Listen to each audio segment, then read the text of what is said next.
Hello प्यारे बच्चों, आप सभी का इस प्यारे से चैनल राजपूत मैथ क्लासेस में बेटा स्वागत है।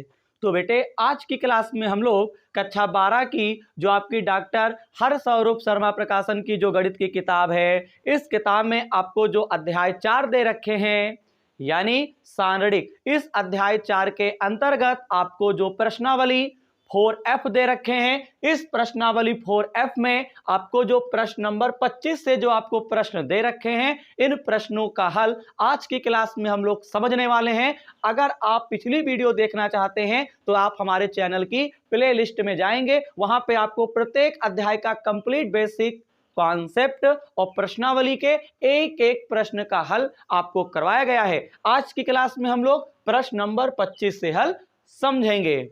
तो चलिए क्लास की एक जबरदस्त शुरुआत करते हैं। तो जैसा कि आपको पता है, प्रश्नावली 4F में आपको जो प्रश्न नंबर 25 दे रखे हैं, ये आपसे क्या कहते हैं, इसमें हम बताते हैं आपको क्या दे रखा है।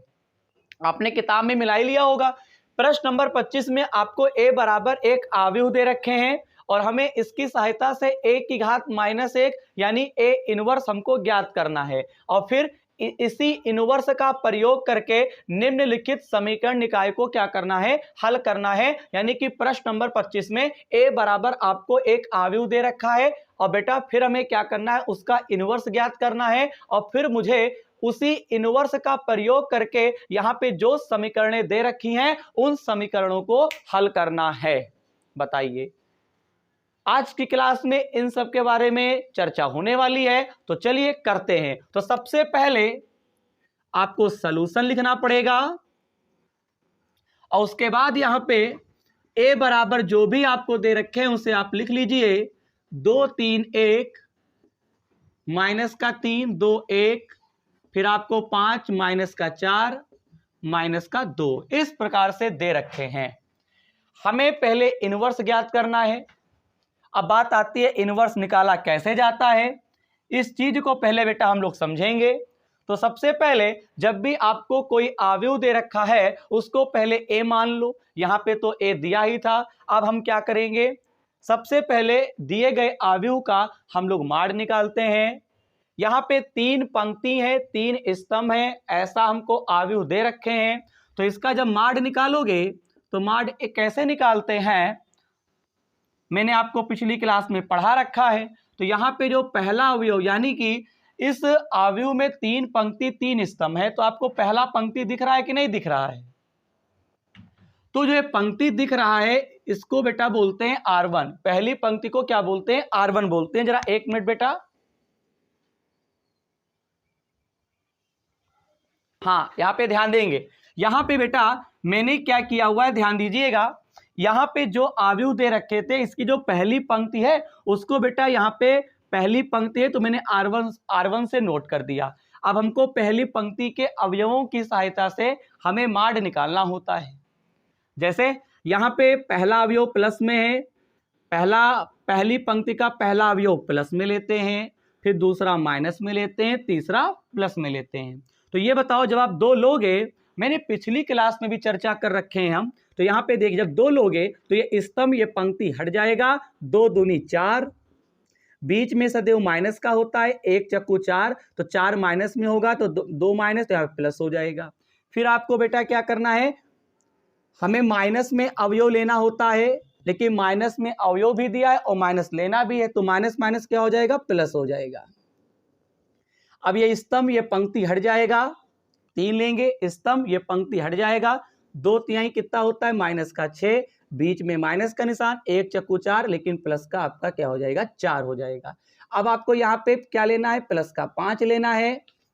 अब ये बताओ, ये स्तंभ ये पंक्ति हट गया, 1 तिहाई 3 होता है, 2 एकम 2 होता है। एक बार हम चेक कर लेते हैं, 2 लोगे स्तंभ पंक्ति हटेगा, 2 दूनी 4, 1 चक्कू 4, यहाँ पे प्लस का 3 हो जाएगा, स्तंभ पंक्ति हटाओगे 2 तिहाई 6 और 1 चक्कू 4 हो जाएगा।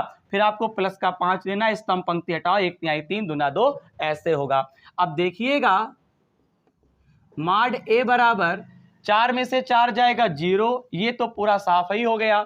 6 में से 4 जाएगा -2, -2 की गुणा 3 से करेंगे -6, 5 3 में से 2 गया 1, 1 की गुणा 5 से 1 पचे 5। मैं कह सकता हूं मॉड ए का मान यहाँ पे आपको माइनस का 1 प्राप्त हुआ है।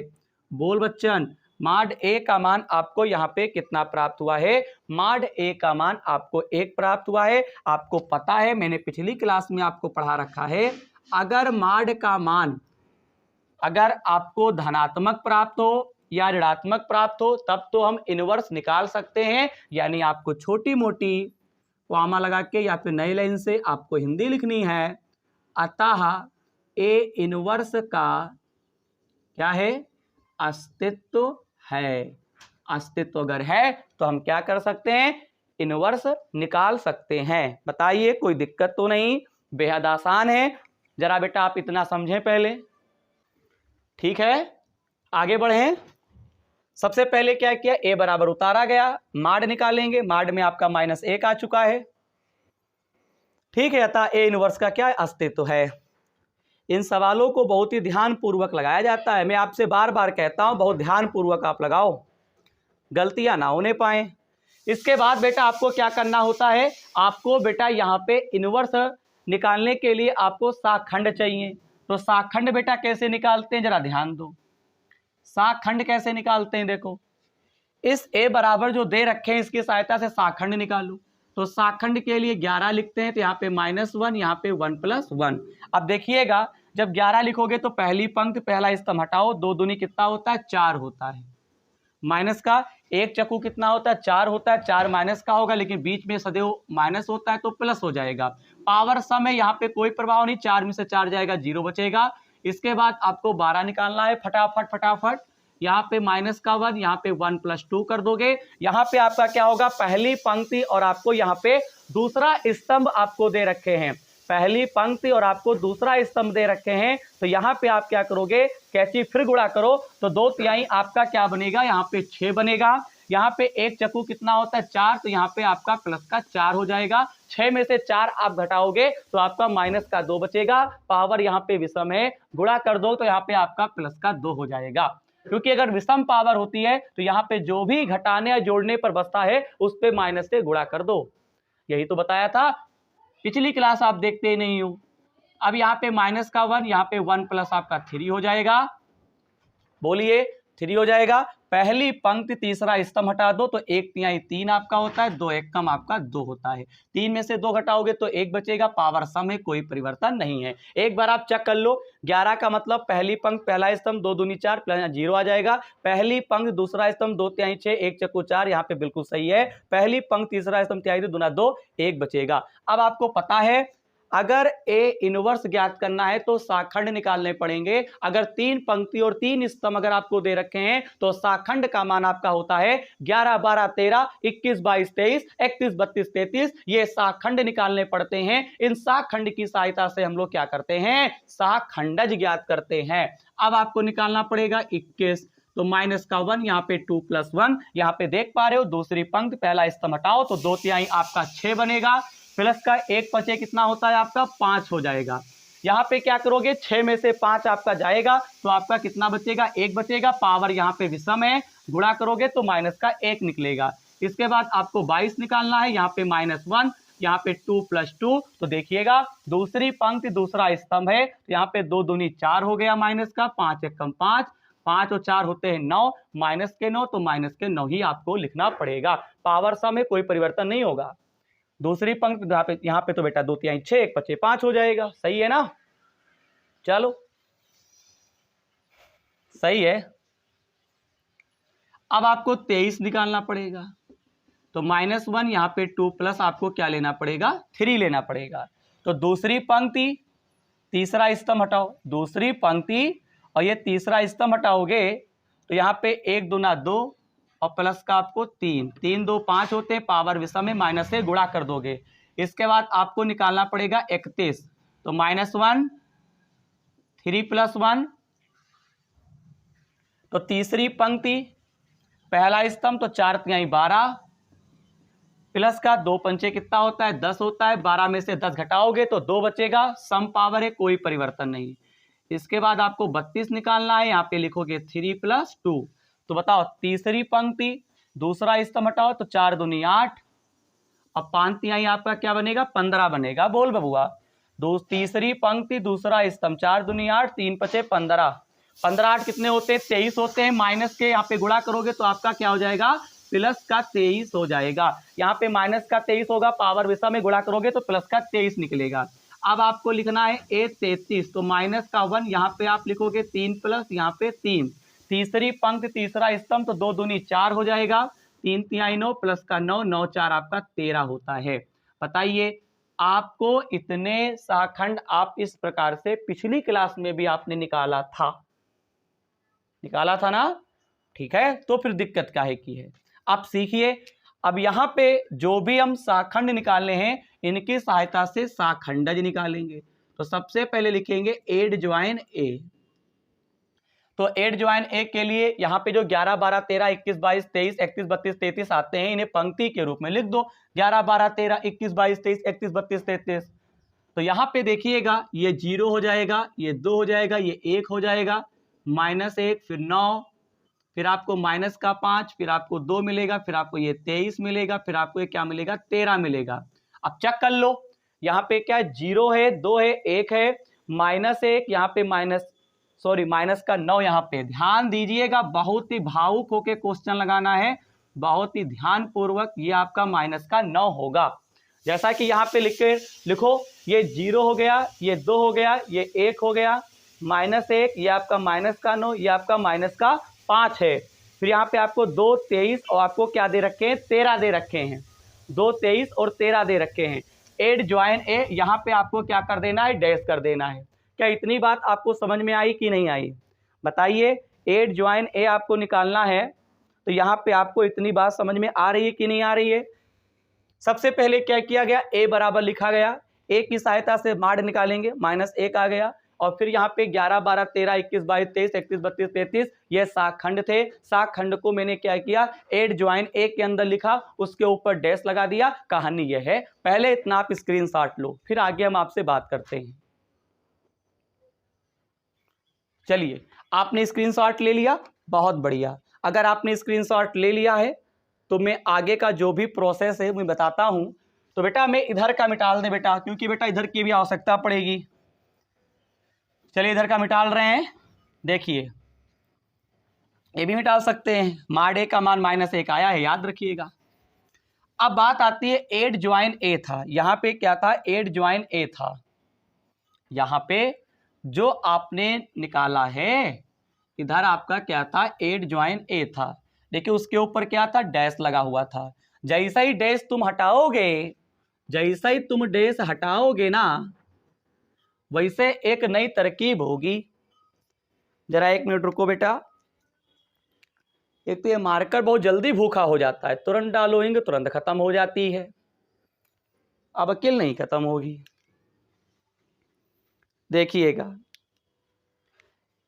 बेटा एड ज्वाइन ए, मैं आपको जरा बता दूं, देखो समझो।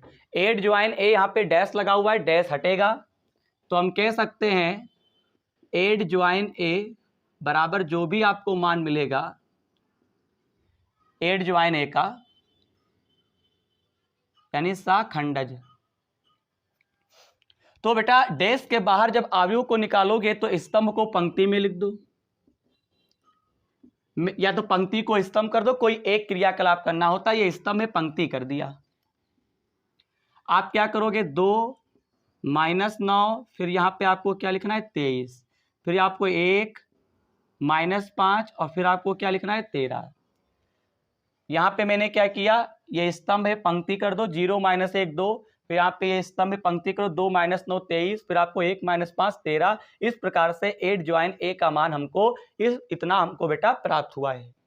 प्राप्त हुआ है कि नहीं प्राप्त हुआ है, वेरी गुड। आगे की क्लास बढ़े, आगे की क्लास में आप बढ़ना चाहेंगे, एड ज्वाइन ए का मान इतना आ चुका है। अब बेटा हम इनवर्स निकाल सकते हैं, बेहद आसान है। ए इनवर्स का सूत्र होता है एड ज्वाइन ए अपान माड में ए, ये फार्मूला होता है। क्या होता है, फार्मूला होता है। तो यहाँ पे जब ए इनवर्स आप लिखोगे, एड ज्वाइन ए के स्थान पे आपको सारणिक लिखनी है, कौन सी बोलो, 0 2 1 -1 -9 माइनस का 5, फिर ये बन गया 2, फिर ये आपको 23, फिर आपको क्या बन गया 13। पूरे पर बटा लगा दीजिए। मॉड ए का मान -1 निकलवाया था इसी क्लास में, तो ए इनवर्स बराबर आपको आंसर प्राप्त होगा। -1 को अंदर ले जाओगे, जो अवयव माइनस में है वो प्लस हो जाएगा, जो प्लस में है वो माइनस में हो जाएगा। देखो 0 पर कोई प्रभाव नहीं, 2 आपका माइनस का, 1 माइनस में, ये 1 प्लस में बनेगा, फिर ये आपका 9 प्लस में, फिर ये 5 प्लस में, 2 माइनस में, 23 माइनस में और 13 माइनस में। तो इस प्रकार से ए इनवर्स का हमको आंसर प्राप्त हो चुका है। ये रहा ए इनवर्स। ए इनवर्स का आंसर आ चुका ना, बताइए। ए इनवर्स का आंसर हम लोग ला चुके हैं। ठीक है, उत्तरमाला आप मिला सकते हैं, लेकिन अभी कहानी कुछ खत्म नहीं हुई है। हमें ए की सहायता से ए इनवर्स निकालना था। अब कहता है समीकरण निकाय को हल कीजिए, वो भी ए इनवर्स की सहायता से। तो चलिए हल करते हैं। हल करने के लिए आपको एक काम करना पड़ेगा, इसी के नीचे आपको लिखना पड़ेगा दिए गए समीकरण। अभी कहानी खत्म थोड़ी ना हुई है, 8 नंबर का क्वेश्चन है। अब लिखेंगे दिए गए क्या समीकरण। अब इन समीकरणों को पहले लिखो। 2x माइनस का 3y प्लस का 5z बराबर आपको दे रखे हैं बेटा 11।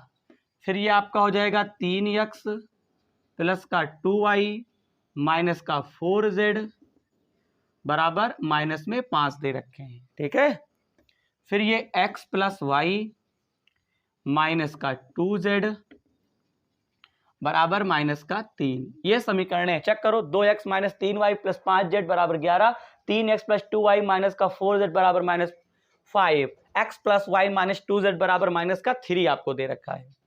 अब आप देखिएगा, इन समीकरणों की सहायता से आपको a x b का मान पता होना चाहिए, मैंने आपको बताया है। तो यहां पे काम करते हैं, थोड़ा डायरेक्ट हम लिख लेते हैं। माना कैपिटल A बराबर आपको निकालना पड़ेगा। तो ये बताओ कैपिटल A बराबर कैसे निकाला जाता है। यहां पे जो समीकरणें आपको 3 दे रखी हैं, 3 चरों वाली समीकरणें दे रखी हैं, यानी x y z, इनके गुणांकों को लेते हैं। x का गुणांक 2 है, x का गुणांक यहाँ पे 3 है, यहाँ पे 1 है, यहाँ पे माइनस का 3 है बेटा, ये 2 है, ये 1 है। y के पास कुछ नहीं तो 1 मानते हैं। z का गुणांक कितना है 5, z का गुणांक कितना है -4, z का गुणांक कितना है बेटा -2। इसके बाद मैंने आपको पढ़ा रखा है x बराबर आपको लिखना होता है, तो x बराबर आपको लिखना होता है, यानी चरों को लिखना होता है स्मॉल। अगर 3 चर है तो आपको 3 चर आपको स्तंभ के रूप में लिखने पड़ेंगे, x y आपको z। इसके बाद क्लास को अगर आगे बढ़ाओ तो कैपिटल B बराबर नोट करना पड़ता है। तो B का मतलब होता है जो समीकरण के बराबर में अंक लिखे होते हैं उन्हें भी स्तंभ के रूप में आपको लिखना पड़ता है, यानी केवल एक स्तंभ होता है। आप देख सकते हैं x बराबर x y z, b बराबर 11 -5 माइनस का 3, क्योंकि ये बराबर वाली लेते हैं ना हम लोग। बताओ क्या इतनी बात में आपको कोई दिक्कत है, बताइए, कोई दिक्कत है? नहीं है? स्क्रीनशॉट लो। फिर जब दिक्कतें ही नहीं तो स्क्रीनशॉट लीजिए ना। स्क्रीनशॉट ले लिया, वेरी गुड। अब देखो बेटा, हमें इस ए इनवर्स का प्रयोग करके समीकरणों को हल करना है। हल करने का मतलब x y z के मान निकालने हैं। मैं इस पूरे क्वेश्चन को हम मिटा देते हैं। अभी देखते हैं कि आपका आंसर क्या आएगा। देखो, अच्छा एक बात बताओ, जब भी समीकरणों को हल करना होता है आव्यूह विधि से तो हमको ए इनवर्स की आवश्यकता होती है, यानी इनवर्स की हमें आवश्यकता होती है, क्योंकि सूत्र में इनवर्स वाला पद होता है। जैसे कि हमको अगर इसके आगे हम क्वेश्चन लगाएं तो आपको यहां पे सूत्र लिखना पड़ेगा, चूंकि x बराबर a इनवर्स b, बोलो इसी के नीचे। तो देखो ए इनवर्स की आवश्यकता पड़ेगी तो मुझे इस ए का इनवर्स निकालना होगा। लेकिन बड़ी मजे वाली बात है कि हमको ए का इनवर्स यहां पे दिया है। क्यों?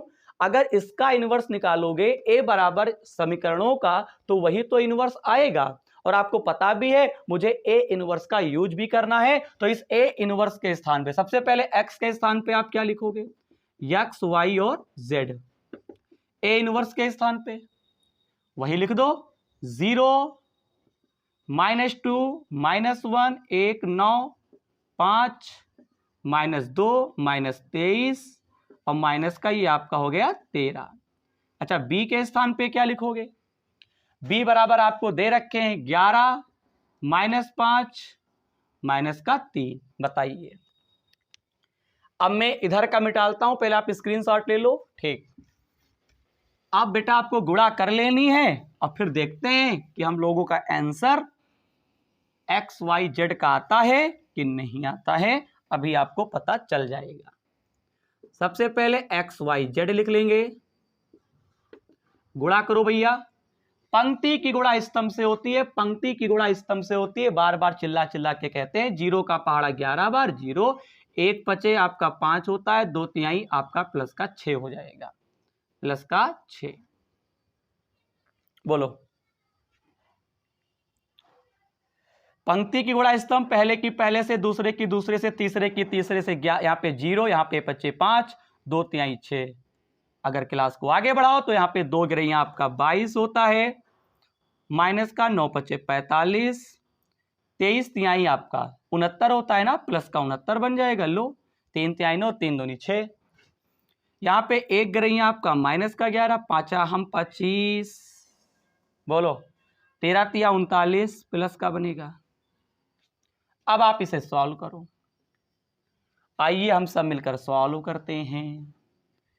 ये आपका हो गया यक्स, ये आपका वाई, ये आपका जेड। यहां पे 6 में से 5 गया, 1 बचेगा। यहां पे ध्यान से देखो, 40 50 60 67 67 69 घटाओगे तो 2 बचेगा। ये 39 है, 25 और 11 कितने होते हैं? 36, घटाओगे तो 3 आएगा। अयो दादा, x का मान, y का मान, z का मान दोनों और तुलना कर लूं तो x का मान 1 हो गया, पहला पहले के बराबर में। y का मान क्या हो गया? 2। z बराबर क्या हो गया? 3। इस प्रकार से प्रश्न नंबर 25 में हमको a इनवर्स का प्रयोग करके समीकरणों को हल करना था, जो कि हम लोगों ने समीकरणों को हल करके हम लोगों ने दिखा दिया है। प्रश्न नंबर 25 का हल अब कंप्लीट होता है। आराम से स्क्रीनशॉट लो, फिर हम लोग आगे की क्रियाकलाप हम लोग समझेंगे। क्या हुआ? स्क्रीनशॉट आराम से लिया है बेटा? चलिए इस पूरे को मिटाल देते हैं। अब हम लोग प्रश्न नंबर 26 की तैयारी करते हैं और देखते हैं कि प्रश्न नंबर 26 आपको किस प्रकार से करना है। वैसे देखा जाए तो प्रश्न नंबर 25 काफी बड़ा था और आसान भी है, कठिन भी नहीं था। प्रश्न नंबर 26 इस प्रश्नावली 4F का अंतिम प्रश्न है। प्रश्न नंबर आपको 26 देखिए क्या दे रखे हैं। कहते हैं 4 किलो प्याज, 3 किलो गेहूं और 2 किलो चावल का मूल्य 60 रुपए है, तो 2 किलो प्याज, 4 किलो गेहूं, 6 किलो चावल का मूल्य 90 रुपए है। 6 किलो प्याज, 2 किलो गेहूं, 3 किलो चावल का मूल्य 70 रुपए है। आव्यूह विधि द्वारा प्रत्येक का मूल्य ज्ञात करो। तो सुन लो, पहले यहां पे जो जो चीजें दे रखी हैं पहले लिखो, पहले डाल दो आप सॉल्यूशन। बेटा क्वेश्चन आप किताब से मिला लीजिएगा। हम लिखते हैं माना, क्या क्या दे रखा है भैया सामान? माना प्याज, गेहूं तथा चावल का, माना प्याज है, गेहूं है और चावल, प्याज, गेहूं तथा चावल, और तो कुछ है नहीं। चावल का प्रति किलोग्राम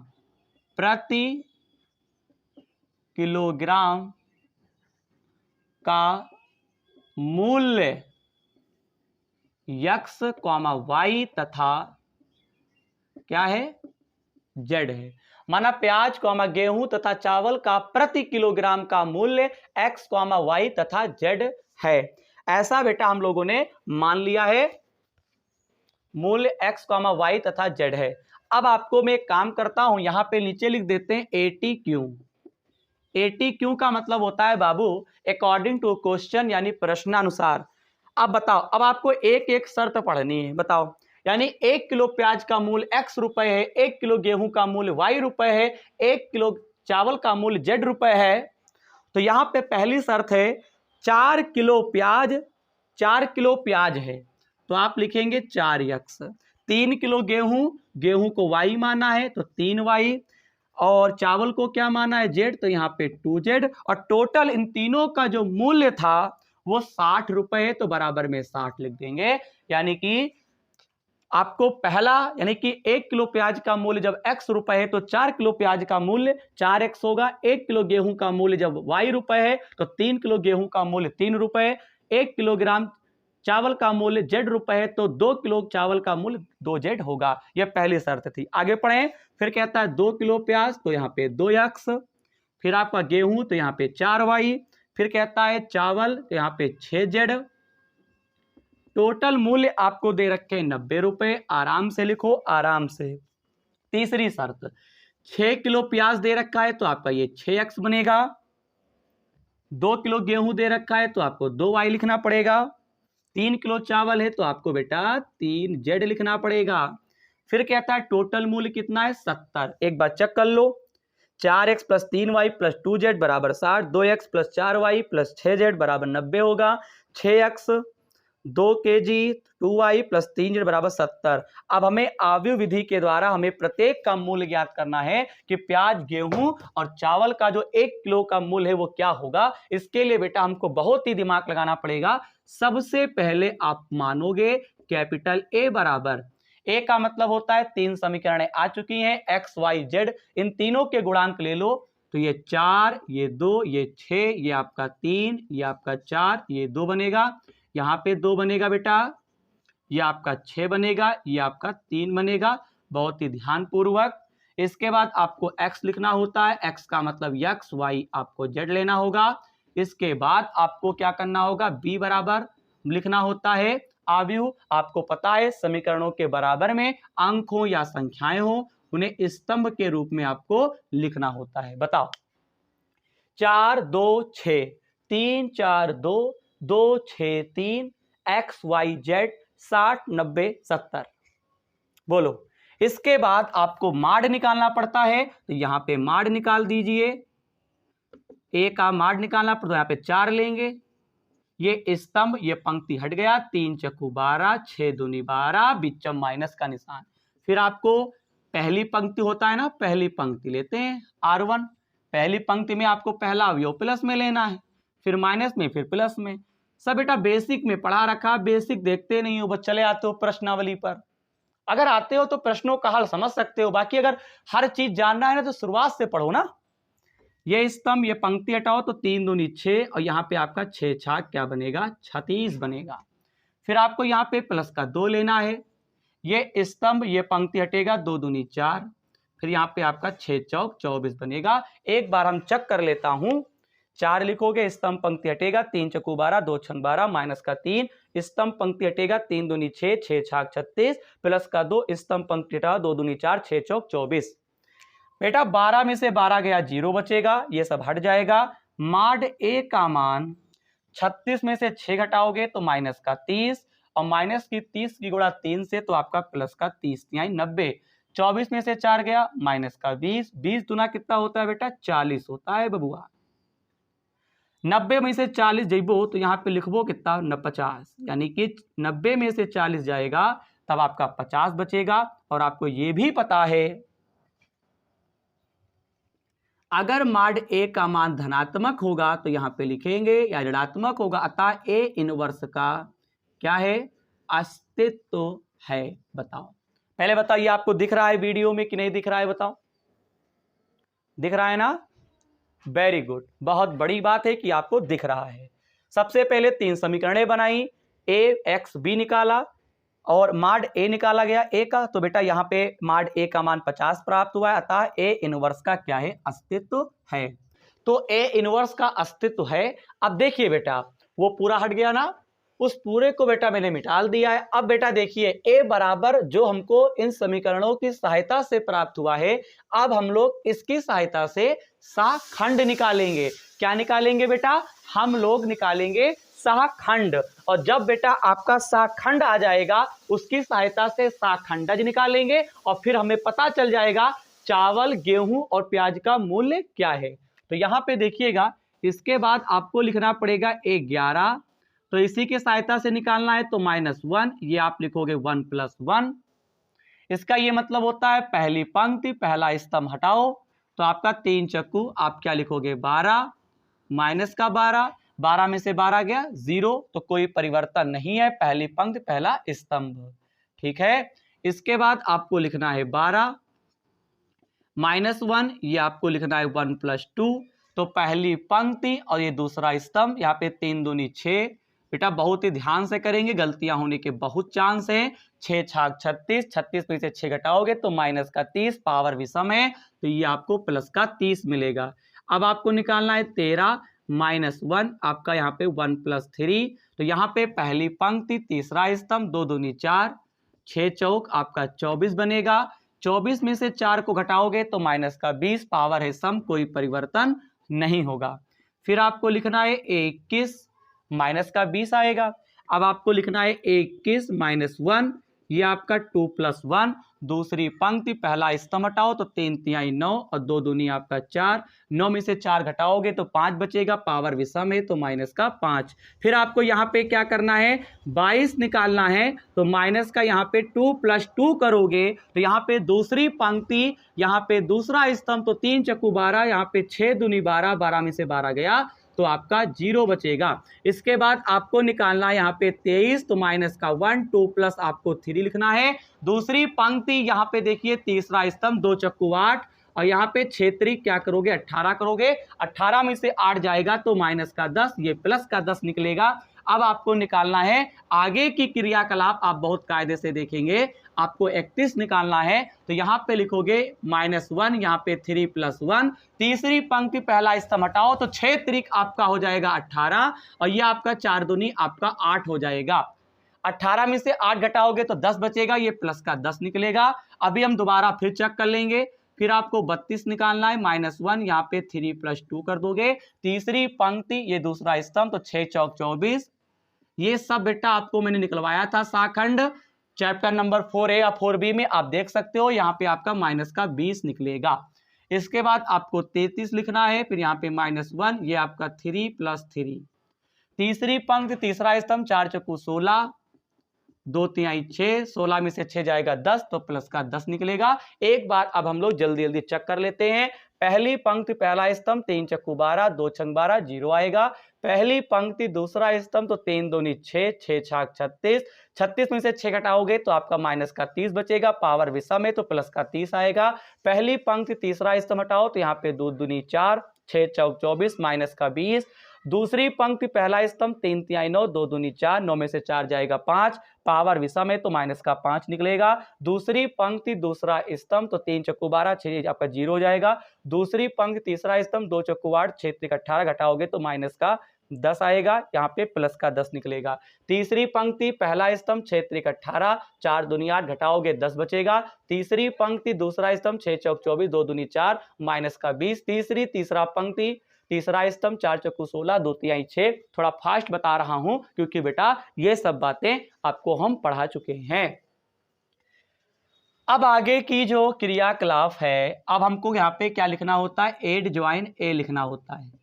एड ज्वाइन ए का मतलब यहाँ पे जो अवयव आए हैं 0, 30, -20, फिर आपको -5, 0, 10, फिर आपको 10, -20, ये 10, यहाँ पे डैश करना होता है। 0, 30, -20, 5, 0, 10, 10, 20, 10। अब आपको बेटा इसका डैश निकालना पड़ेगा।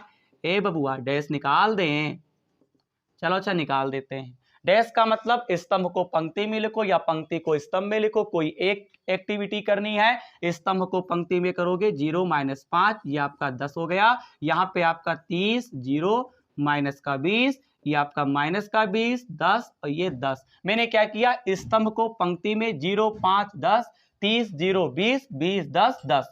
इतनी अगर आपको बात समझ में आ गई तो समझो कि आपको सब कुछ आने लगेगा। इसके आगे का बेटा प्रोसेस क्या है, मैं काम करता हूं, इस पूरे को मिटा देता हूं, स्क्रीनशॉट लो फटाक से। उसके बाद देखिएगा, इसके बाद का जो एक्टिविटी है, सबसे पहले आपको इनवर्स निकालना है। ए इनवर्स बराबर आप लिखोगे 8 ज्वाइन ए अपान माड में ए। तो यहाँ पे 8 ज्वाइन ए का ये फार्मूला होता है। तो बताइए 8 ज्वाइन ए का मान अब भाई निकाले, क्या निकाले, 0 30, बोलो बोलो, और माइनस का 20, ये आपका माइनस का 5, ये 0, ये 10, ये 10 हो गया, माइनस का 20 और ये प्लस का 10, बटा लगा दीजिए। मैं कह सकता हूं माड ए का मान आपने 50 निकाला था, 50 लिख देंगे। आप क्या करोगे, अंदर मत ले जाना, 1/50 बाहर कर दीजिए, ऊपर 1 मान के, और 0 30 माइनस 20 माइनस 5 0 10, फिर आपको 10 माइनस का 20 और ये आपका हो गया 10। बताओ 10 20 10, ये पूरा मिटाना पड़ेगा क्योंकि आगे सवाल को सॉल्व करना पड़ेगा। इसके बाद का जो बेटा सिस्टम है, जब भी आपको 3 समीकरणें आपको दे रखी होती हैं और हमें हल करना होता है उन्हें, तो पता है आपको एक फार्मूला यूज करना पड़ता है, x बराबर a इनवर्स b। x का मान पता है एक्स वाई जेड होता है, जैसा कि बेटा मैंने आपको निकलवाया है। a इनवर्स की बात अगर करें तो 1/50, फिर 0 30 माइनस का 20, ये आपका माइनस का 5 0 और 10, यहाँ पे 10 20 10। बताओ, और आपको पता है b का मतलब आपको समीकरण, जो 3 समीकरणें मैंने शुरुआत में लिखवाई थी प्रश्न नंबर 26 में, उसके बराबर में या संख्या हो या अंक हो उसे नोट कर देते हैं। क्या था आपका, 60 90 और 70 आपका था। बताइए था कि नहीं था, आपने देखा होगा। आगे देखिए, x हो गया, ये y है, ये z है, यहाँ पे 1/50 ले लो, गुणा करो, पंक्ति की गुणा स्तंभ से, तो यहाँ पे 0, 5 9 कितना होता है 45, 450, 10 का पारा 70 बार तो आपका 700 बनेगा। कुछ नहीं है, बहुत आसान है। यहाँ पे 30 का पारा 6 बार तो ये आपका बनेगा 1800। फिर यहाँ पे 0 की गुणा 90 से, तो बेटा आपका क्या हो जाएगा, प्लस का 0, 2 सत्ते आपका क्या बनेगा 1400, यहाँ पे 2 छंग 12 तो ये आपका 1200 बनेगा, फिर आपका ये 900 बनेगा। थोड़ा लंबा प्रोसेस है, आप समझते चलेंगे तो आपको समझ में आ जाएगा। 10 सत्ते आपका 700 हो जाएगा। कुछ नहीं किया गया, पंक्ति की गुणा स्तंभ से, पंक्ति की गुणा स्तंभ से, पंक्ति की गुणा स्तंभ से गुणा हो चुकी है। लास्ट मूवमेंट आप देख सकते हैं बोर्ड पे, अभी पता चलेगा चावल गेहूं प्याज का मूल्य। 700 में से 450 घटाओगे 250 आएगा, 1800 में से 1400 जाएगा तो आपका 400 आएगा, यहाँ पे 9 7 1600, 1600 में से आपको 1200 घटाना है तो आपका 400 आ जाएगा। अब बेटे इस 50 को अंदर आप ले जाओगे। मैं बता दूं, आव्यूह के बाहर कोई भी संख्या होती है, गुणे में अगर संख्या है तो अंदर ले जाओगे तो सभी अवयवों से हो जाएगी क्या, गुणा। आव्यूह के बाहर अगर कोई भी संख्या अगर भाग में लिखी हुई है, अगर अंदर ले जाओगे तो आव्यूह के अंदर जितने भी अवयव होंगे सभी से बेटा भाग हो जाएगा। तो देखिएगा, 50 एक कम 50, 50 का पहाड़ा अगर आप 5 बार पढ़ते हो तो 250 आएगा, 50 का पहाड़ा अगर आप 8 बार पढ़ते हो तो 400 आएगा, 50 का पहाड़ा 8 बार पढ़ते हो तो आपका जो होता है, यानी 50 का पहाड़ा 8 बार पढ़ोगे तो आपका 400 आएगा। कहने का तात्पर्य यह है, आव्यूह के बाहर आपको बेटा भाग में 50 दे रखा था, इसे आप अंदर ले जाओगे तो आव्यूह के अंदर जितने भी अवयव होंगे सब में बेटा आपका भाग हो जाएगा। तो 50 का भाग 250 में करेंगे तो 5 आएगा, 50 का भाग अगर हम 400 में करेंगे तो 8 आएगा, ठीक है, और नीचे भी 8 आएगा। तो इस प्रकार से आप पहले इतना स्क्रीनशॉट लो। चलिए इसको मैं क्लीन करता हूं, क्लास को आगे बढ़ाता हूं। अब देखिए, ये आपका आ जाएगा x y, ये z हो गया, बराबर लगा दीजिए। यहाँ पे आपका क्या आएगा 5 8 और ये हो गया 8। तुलना करो तो x का मान 5 आ गया, y का मान कितना आ गया 8 आ गया, z का मान कितना आ गया 8 आ गया। अब बता सकते हैं चावल गेहूं प्याज का मूल्य। तो देखिएगा यहाँ पे आपको लिखना है, अतः बेटा प्याज को आपने क्या माना था x, अतः प्याज का प्रति प्रति किलोग्राम, अतः प्याज का प्रति किलोग्राम, चलिए ऐसे लिख देते हैं, अतः प्याज क्वामा गेहूं, क्यों, तथा क्या था हमारे पास, चावल, चावल का प्रति किलोग्राम का क्या लिखेंगे, मूल्य। तो बताओ, तुमने प्याज को x माना था, x का मान 5 आया है, इसका मतलब हो गया रुपए कितने, 5, यानी 5 रुपया। उसके बाद क्वामा गेहूं का मूल्य आया है 8, फिर आपको चावल का मूल्य कितना आया है भैया, बोलो 8 रुपए। बताओ कितना आसान है, बोलो। अतः प्याज कौमा गेहूं तथा चावल का प्रति किलोग्राम का मूल्य 5 रुपए, 8 रुपए, 8 रुपए है। आपको प्रश्न नंबर 26 में आपको एक थ्योरिकल पॉइंट दे रखा था, उस थ्योरिकल पॉइंट के द्वारा आपको मैंने बताया 3 समीकरणें आपको बताई, उन तीनों समीकरणों की सहायता से ए एक्स बी के आपने आव्यूह ज्ञात किए, और उसके बाद बेटा जो ए बराबर आपको मैंने बताया था, ए की सहायता से आपने माड निकाला, माड की सहायता से आपको पता है आपने सहखंड निकाले, 11 12 13 21 22 23 31 32 33। इसके बाद आपने क्या किया, सहखंडज निकाला, यानी एड ज्वाइन ए, और फिर बेटे इनवर्स निकाल लिया, और फिर आपने एक फार्मूला प्रयोग किया, x बराबर A inverse B. A inverse के बेटा आव्यूह को लिख दिया है, आपने हल किया, गुणा कर दिया, आपको x y z का मान प्राप्त हुआ। x y z इन्हीं को हम शुरुआत में प्याज गेहूं और चावल को मानते हैं, x y z का मान लाते हैं, और 5 8 8 रुपए हम लोग ज्ञात कर चुके हैं। बताइए, क्लास में आज मजा आ गया होगा, क्योंकि आज के क्वेश्चन लगे तो 2 ही वीडियो में, लेकिन क्वेश्चनों का जो बेटा हल था वो काफी लंबा था, इनके लगाने का प्रोसेस काफी बड़ा था। मैंने अपनी पूरी मेहनत से आपको समझाया है, मैं उम्मीद भी करूंगा कि आपको प्रश्नों का हल अच्छे से समझ में आया होगा। अगर प्रश्नों का हल अगर अच्छे से समझ में आया है तो चैनल को सब्सक्राइब, वीडियो को लाइक, और चैनल को अपने दोस्तों में शेयर किए बिना बिल्कुल मत छोड़ना है। एक बार आप शेयर करके जरूर देखें, अपने दोस्तों में बताएं। इस चैनल पे कंप्लीट क्लास करवाई जा रही है, एक एक प्रश्न का हल आपको करवाया जा रहा है, ठीक है। परीक्षा के पहले कोर्स आपका खत्म हो जाएगा। और बेटे आज सबसे अच्छी बात यह है, आज से प्रश्नावली 4F हमारी खत्म होती है। अगली क्लास में हम आपके सामने एक नया बेसिक कॉन्सेप्ट आपके सामने लेकर आएंगे। वो नया बेसिक कॉन्सेप्ट क्या होगा आप खुद जान गए होंगे, अगर नहीं जान पाए तो आपको वीडियो के माध्यम से पता चल जाएगा। तो मिलते हैं अगली क्लास में इसी ऊर्जा के साथ। जय हिंद, जय भारत।